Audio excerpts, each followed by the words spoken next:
Welcome, and thank you again for all the time that you have spent with us. It has been well worth it from both our point of view and I suspect yours as well. One of the observations one might make about the guiding principle for some of the changes you've made is to align responsibility and capabilities.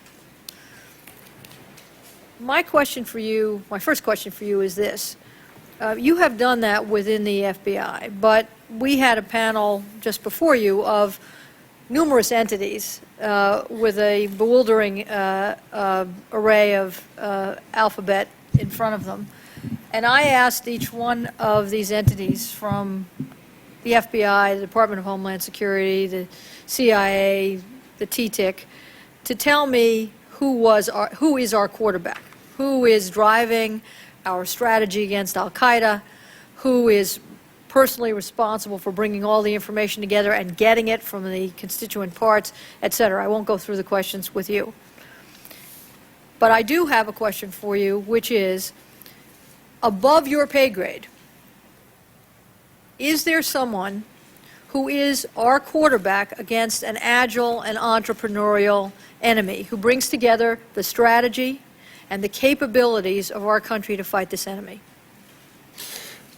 Yes, I think there is. And I do believe it's the NSC and the Homeland Security Council and the staff for the overarching strategy. In other words, the overarching strategy against al-Qaeda, in my mind, is established at that coordinated level in much the same way our foreign policy is developed, where you have a number of different agencies that have a role, whether it be the State Department, the CIA, the Department of Defense. And I believe that the strategy is set there, where there is a particular raising of the threat, the integration of the information and the taskings is there. And that's where we are at this point in time. Now, is there another model that might work better? I really don't know, because I'm not all that familiar with all aspects of the intelligence community. I will tell you that in terms of developing intelligence and then pursuing the tasking, certainly domestically, I believe that we, along with Homeland Security, work closely together to do that, and internationally, George Tenet has the responsibility and the capability of understanding, developing the intelligence, and doing the taskings. And where, as I pointed out before, where the gaps existed before are on the issues where you have a transnational intelligence operation. And the importance for us after September 11th is to assure that we fill those gaps where there is intelligence overseas and intelligence domestically that intersects. And we have addressed that problem by establishing teams whenever we have that type of information and working it jointly. And it has been tremendously effective. Much of it I cannot talk about here today.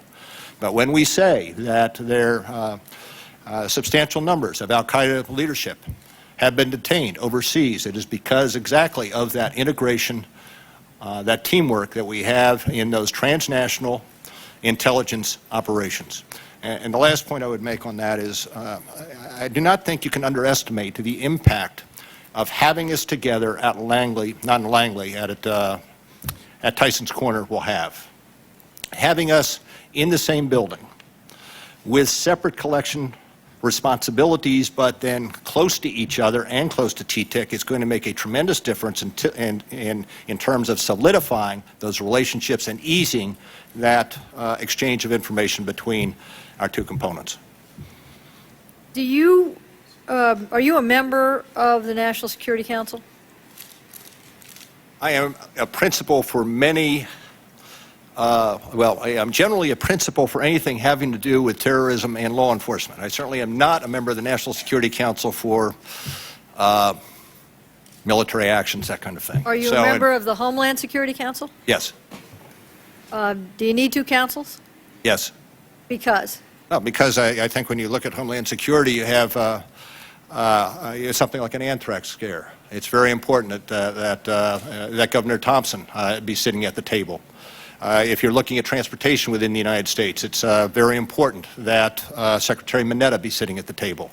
I don't think it's important for those individuals necessarily to be sitting at the table when the National Security Council is determining what we do vis-a-vis Indonesia or Saudi Arabia or Iraq or what have you. So I do believe that there's you're not at the table when the National Security Council is looking at Indonesia or Saudi Arabia either. This is a question for me. I think, and we will ask this of Secretary Ridge, but we have heard from a number of, let's say, alums of the Homeland Security process that it functions as a third wheel. But you think it actually adds value? Yes. As you know, we had this. Can I just go back and add that? We have had, as everybody in the country knows, a number of threats in the last 2.5 years. The threat level has been raised. And the Homeland Security Council brings together those within the administration that play some role in either gathering the intelligence, analyzing the intelligence, and then determining what steps need to be taken as a result of that intelligence. And the Homeland Security Council is the entity that brings us all together, enables us to make decisions as are made, and make recommendations to the President, to the Vice President, as to what steps should be taken. So I think it is effective, and it is necessary and useful. As I described the earlier panel, and in our staff statement, you see that John Brennan, the director of TTIC, has said that he is seeing, quote unquote, a cacophony of activities in the intelligence community, but no strategy and planning. Do you think there is a clarity of roles with regard to all of these different centers and coordination entities, or have we created redundancy in the system, or too much redundancy? There's always some. Too much redundancy in the system. I do believe there is some clarity, but I also believe there's redundancy, and I do not believe redundancy is bad. So you think there's not, I know that there always has to be some redundancy. Your view is we have just the right amount of redundancy? Oh, no, we are growing. TTIC is growing. The role of TTIC is growing. What is so important about TTIC is, as John Brennan testified before, is TTIC has access to all of our databases. As he has indicated, ideally what you would want is the ability to search across all those databases, and we are putting that into place. That will be instrumental in order to be able to quickly pull information out of each of those databases with the same common search tools. So we are growing, and as we grow, there will be tensions, there will be overlap, there will be some gray areas. I do not altogether believe that is bad, because we can look at something one way, John Brennan's people can look at it another way, George's people can look at it another way, and I have always found, and perhaps it's the lawyer in me, that the debate and the dialogue is not altogether bad.